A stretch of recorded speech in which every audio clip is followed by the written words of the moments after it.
ಕೇಂದ್ರ ಸರ್ಕಾರ ಹಿಗ್ಗಾಮುಗ್ಗ ಬೆಲೆ ಏರಿಕೆಯನ್ನು ಮಾಡಿಕೊಂಡು ದೇಶದಲ್ಲಿ ಅರಾಜಕತೆ ಬರ್ತಕ್ಕಂಥ ನೀತಿನಲ್ಲಿ ಸಾಕ್ತಾ ಇದೆ. ಇದು ಎಲ್ಲರಿಗೂ ಗೊತ್ತಿರತಕ್ಕಂಥ ವಿಚಾರ.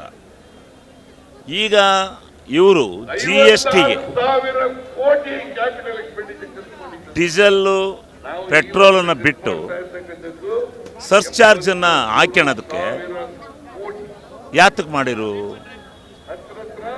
ಬೆಲೆ ಏರಿಕೆ ಅಂತ ಹೇಳ್ತಾರಲ್ಲ, GSTನ ಹಾಕಿ ನಮಗೂ 50% ಕೊಡಬೇಕಾಯ್ತು.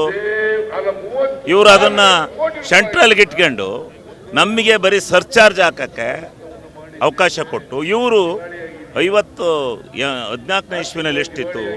55 ರೂಪಾಯಿ ಇತ್ತು ಡೀಸೆಲ್ಲು ಪೆಟ್ರೋಲು ಬೆಲೆ. ಇವತ್ತು ಎಷ್ಟಾಗಿದೆ? 100 ಚಿಲ್ಲರೆಗೆ ಬಂದಿದೆ. ಕೇಂದ್ರ ಸರ್ಕಾರ ಎಷ್ಟು ಹಾಕಿದೆ ಸರ್ಚಾರ್ಜು? ರಾಜ್ಯ ಸರ್ಕಾರ ಎಷ್ಟು ಹಾಕಿದೆ ಸರ್ಚಾರ್ಜು? ವಿಮರ್ಶೆ ಮಾಡಲಿ ಯಾರು ಈ ಬೆಲೆ ಕಾರಣ ಅಂತಕ್ಕಂಥದ್ದನ್ನು. ಬೆಲೆ ಏರಿಕೆ ನಾವು ಮಾಡಿಲ್ಲ. ನಾವು ನಮಗಿರೋದು ಬೆಲೆ ಏರಿಕೆ ಅಲ್ಲ, ಸರ್ಚಾರ್ಜ್ ಹಾಕೋದಕ್ಕೆ. ಇವ್ರು ಮಾತ್ರ ಹಾಕ್ಕೊಂಡು 100 ರೂಪಾಯಿವರೆಗೂ ಹೋಗ್ಬೋದು. ಮತ್ತು ರಾಜ್ಯ ಸರ್ಕಾರ ನಡೆಸೋದು ಹೆಂಗೆ? 2 ರೂಪಾಯಿ ಏರ್ಸಿರೆ ಇವ್ರು ಹೊಂಟ್ಬಿಡ್ತಾರಲ್ಲ ಬೀದಿ ಮೇಲೆ. ಇವ್ರು ಎಷ್ಟು ಏರ್ಸ್ಯಾರೆ? ಇವರು ಕಂಟ್ರೋಲಲ್ಲಿರೋದು ಡೀಸೆಲ್ ಪೆಟ್ರೋಲು. ಕ್ರೂಡ್ ಆಯಿಲ್ ಬೆಲೆ ಇಳಿದ್ರೂ ಕೂಡ ಯಾತಕ್ಕೆ ಇವ್ರು ಬೆಲೆ ಇಳಿಸಿಲ್ಲ? ಡೀಸೆಲ್ ಪೆಟ್ರೋಲ್ ಬೆಲೆ, ಕ್ರೂಡ್ ಆಯಿಲ್ ಏರೋಕ್ಕೆ ಇಳಿಕೆನೇ ಪೆಟ್ರೋಲ್ ಡೀಸೆಲ್ ಬೆಲೆ ಇಳಿಕೆ ಏರಿಕೆ. ಕ್ರೂಡ್ ಆಯಿಲ್ ಬೆಲೆ ಎಷ್ಟು ಇಳಿದಿದೆ, ಯಾಕೆ ಏರಿಸಿಲ್ಲ ಇವರು? ಯಾಕೆ ಇಳಿಸಿಲ್ಲ? ಭಾರತ ದೇಶದಲ್ಲಿ ಪ್ರಜಾಪ್ರಭುತ್ವ ವ್ಯವಸ್ಥೆಯಲ್ಲಿ ಕೇಂದ್ರ ಸರ್ಕಾರನೇ ಈ ಎಲ್ಲ ನೀತಿಗಳಿಗೂ ಕಾರಣ. ಅವರ ನೀತಿ ಕೆಟ್ಟಿರೋದ್ರಿಂದ ಇವತ್ತು ರಾಜ್ಯ ಸರ್ಕಾರಗಳು ಈ ಹೊರಬೇಕಾಗಿದೆ.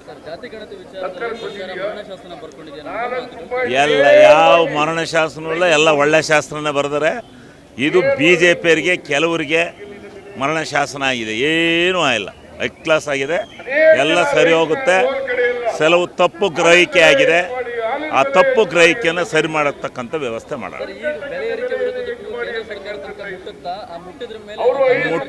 ಈಗ ನಿಮ್ಮ ಮಾಧ್ಯಮದವ್ರು ಮುಟ್ಟಿಸ್ಬೇಕಪ್ಪ. ಮೋದಿ ಹೋಗಿ ಹೇಳ್ಬೇಕು, ಕರ್ನಾಟಕ ಸರ್ಕಾರದಲ್ಲಿ ಹಿಂಗೆ ಬೆಲೆ ಏರಿಕೆ ನೀವು ಮಾಡಿದ್ದೀರಾ, ನಿಮ್ಮಿಂದ ಇದೆಲ್ಲ ಬೆಲೆ ಏರಿಕೆ ಈ ರಾಜ್ಯದಲ್ಲಿ ಆಗಿರೋದು ಅಂತ ಹೇಳ್ತಾವ್ರೆ.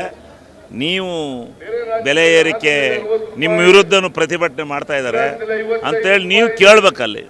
ಮಾಧ್ಯಮದವರೇ ತರಬೇಕು. ಇನ್ನೇನು ಯಾರು ಹೇಳಿದ್ರು ಪಾರ್ಲಿಮೆಂಟಲ್ಲಿ ಕೇಳ್ತಾರೆ ಅವರು? ಮಾಡಲ್ಲ, ಏನೂ ಹೇಳಲ್ಲ, ಸುಮ್ಮನೆ ಹೋಗಿದ್ದೇ ದಾರಿ ಅಂತ ಓದ್ತಾವ್ರೆ.